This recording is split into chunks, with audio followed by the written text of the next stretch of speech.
തൃശൂർ മുരിങ്ങൂരിൽ ദേശീയപാതയിൽ വൻ ഗതാഗത കുരുക്ക്. എറണാകുളം ഭാഗത്തേക്കുള്ള പാതയിൽ മുരിങ്ങൂർ മുതൽ പോട്ട വരെ 3 കിലോമീറ്ററോളമാണ് വാഹനങ്ങൾ കുരുങ്ങിക്കിടക്കുന്നത്. വിശദാംശങ്ങളുമായി അനീഷ് ആന്റണി ചേരുന്നുണ്ട്.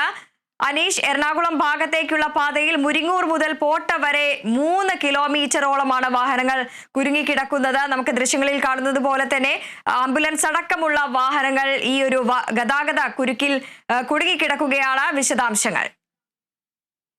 വൃന്ദ, കഴിഞ്ഞ 6 മണിക്കൂറിലധികമായി ഈ ബ്ലോക്ക് ഇവിടെ തുടരുകയാണ്. ഇന്ന് പുലർച്ചെ മുതൽ തന്നെ ഈ വാഹനങ്ങളുടെ നീണ്ട നിരയാണ്.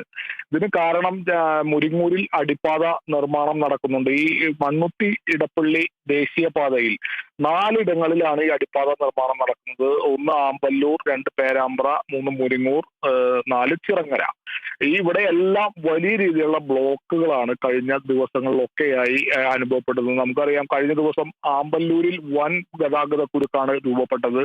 ഇപ്പോൾ ഏറ്റവും ഒടുവിൽ മുരിങ്ങൂരിലാണ് ഇന്ന് പുലർച്ചെ മുതൽ, ഇന്നലെ രാത്രി മുതൽ ശരിക്കും ബ്ലോക്ക് ആരംഭിച്ചിരുന്നത്. രാത്രി ഒരു തടിലോറി ഇവിടെ മറയുന്ന ഒരു സാഹചര്യം ഉണ്ടായി. അതിനുശേഷം ആരംഭിച്ച ബ്ലോക്ക് പക്ഷേ വാഹനങ്ങൾ ചെറിയ രീതിയിലെങ്കിലും എറണാകുളം ഭാഗത്തേക്ക് കടന്നു പോകുന്ന ഒരു സാഹചര്യം ഉണ്ടായിരുന്നു. എന്നാൽ ഇന്ന് പുലർച്ചെ മുതൽ ഈ വാഹനങ്ങളുടെ പോക്ക് വളരെ മെല്ലെ ആയി പോകുന്ന ഒരു ഘട്ടമാണ് ഉണ്ടായത്.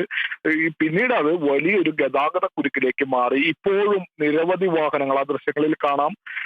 ആംബുലൻസ് ഉൾപ്പെടെ കുട്ടികളും മുതിർന്നവരും ഒക്കെ പോകുന്ന മറ്റു വാഹനങ്ങൾ, എയർപോർട്ടിലേക്ക് പോകുന്ന യാത്രക്കാർ ഉൾപ്പെടെ അത്യാവശ്യ കാര്യങ്ങൾക്കായി എറണാകുളം ഭാഗത്തേക്ക് ആശുപത്രി ഉൾപ്പെടെയുള്ള കാര്യങ്ങൾക്കായി പോകുന്ന വാഹനങ്ങൾ ഉൾപ്പെടെയാണ് ഈ ബ്ലോക്കിൽ കുടുങ്ങിക്കിടക്കുന്നത്.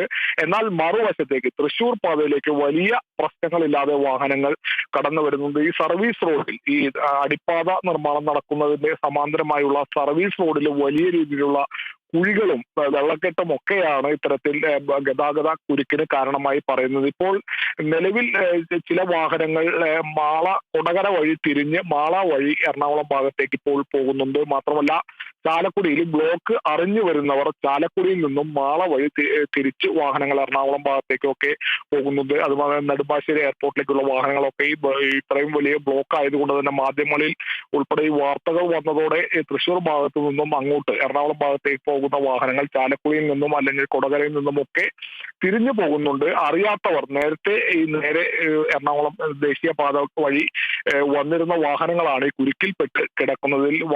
പല വാഹനങ്ങളിലും കുട്ടികൾ ഉൾപ്പെടെ സഞ്ചരിക്കുന്നവരുടെ കുട്ടികൾക്ക് ഭക്ഷണം കഴിക്കേണ്ട സമയം, രാവിലെ പ്രഭാത ഭക്ഷണം കഴിക്കേണ്ട സമയമൊക്കെ ഈ വാഹനങ്ങളിൽ കഴിച്ചു കൂട്ടുന്ന ഒരു സാഹചര്യമുണ്ട്. ഹോട്ടലുകളിലേക്ക് പോകാൻ പറ്റാത്ത, ഒരു ഇഞ്ച് പോലും വാഹനങ്ങൾ നീക്കാൻ പറ്റാത്തൊരു അത്രയും വലിയൊരു ബ്ലോക്കിൽ പെട്ട് കിടക്കുന്നു. പലരും രാവിലത്തെ ഭക്ഷണം പോലും കഴിക്കാൻ പറ്റാതെ ഈ വാഹനങ്ങൾ കുടുങ്ങിക്കിടക്കുന്നു എന്നാണ് പറയുന്നത്. പോലീസ് ഉൾപ്പെടെയുള്ള സംവിധാനങ്ങൾ ഉണ്ടെങ്കിൽ കൂടി കുരുക്ക് അഴിക്കാൻ പറ്റാത്ത ഒരു സാഹചര്യം. അത്രയധികം വാഹനങ്ങൾ, 6 കിലോമീറ്ററോളം ദൂരം ഒക്കെയാണ് ഈ വാഹനങ്ങൾ ഈ എറണാകുളം ഭാഗത്തേക്കുള്ള പാതയിൽ കുരുങ്ങിക്കിടക്കുന്നത്. ഈ ബ്ലോക്ക് ഇനി എങ്ങനെ കുരുക്കഴിയുമെന്നുള്ള ഒരു ആശങ്ക കൂടി ആളുകൾക്കും പോലീസുകാർക്കും പ്രദേശവാസികൾക്കും ഒക്കെയുണ്ട്. കാരണം നേരത്തെ അവിടെ മഴയുടെ ഒരു സാഹചര്യം ഇല്ലായിരുന്നു. പക്ഷേ മഴ വരും മണിക്കൂറുകളിലൊക്കെ മഴ വന്നാൽ ഈ ബ്ലോക്കിന്റെ വ്യാപ്തി കൂടാനേ സാധ്യതയുള്ളൂ, കുറയില്ല എന്നതാണ് എടുത്തു പറയേണ്ട ഒരു കാര്യം. എന്തായാലും നിരവധി വാഹനങ്ങൾ, വലിയ ടാങ്കർ ലോറികളുണ്ട്, KSRTC ബസ്സുകളുണ്ട്, സ്വകാര്യ വാഹനങ്ങളുണ്ട്, അത്യാവശ്യങ്ങൾക്കായി പോകുന്ന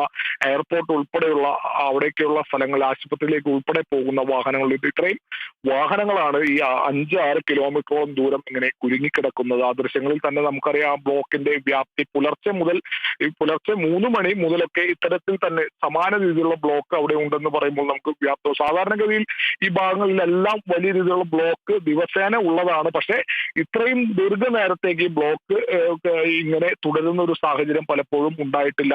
ഇത് വളരെ വലിയ ദീർഘസമയം, അതായത് നമുക്കറിയാം 6 മണിക്കൂറൊക്കെ ഒരു പ്രദേശത്ത് ഇങ്ങനെ വാഹനങ്ങൾ കുരുങ്ങിക്കിടക്കുക എന്ന് പറഞ്ഞാൽ അതിന്റെ ഒരു ബുദ്ധിമുട്ട് പല രീതിയിലും നേരത്തെ സൂചിപ്പിച്ച പോലെ ആശുപത്രിയിലേക്കും എയർപോർട്ടിലേക്കും ഉൾപ്പെടെ പല അത്യാവശ്യ കാര്യങ്ങൾക്കായി പോകുന്നവരൊക്കെയാണ് ഈ വാഹനങ്ങൾ ഉള്ളത്. ഇവരാണ് ഈ വാഹനങ്ങൾ കുടുങ്ങിക്കിടക്കുന്ന ഒരു സാഹചര്യം. എങ്ങനെ ഈ ബ്ലോക്ക് ഈ കുരുക്കഴിക്കും അല്ലെങ്കിൽ കുരുക്ക് എങ്ങനെ അഴിയും എന്നതിൽ വലിയ ആശങ്ക പോലീസിനും നാട്ടുകാർക്കും യാത്രക്കാർക്കും ഒക്കെയുണ്ട്.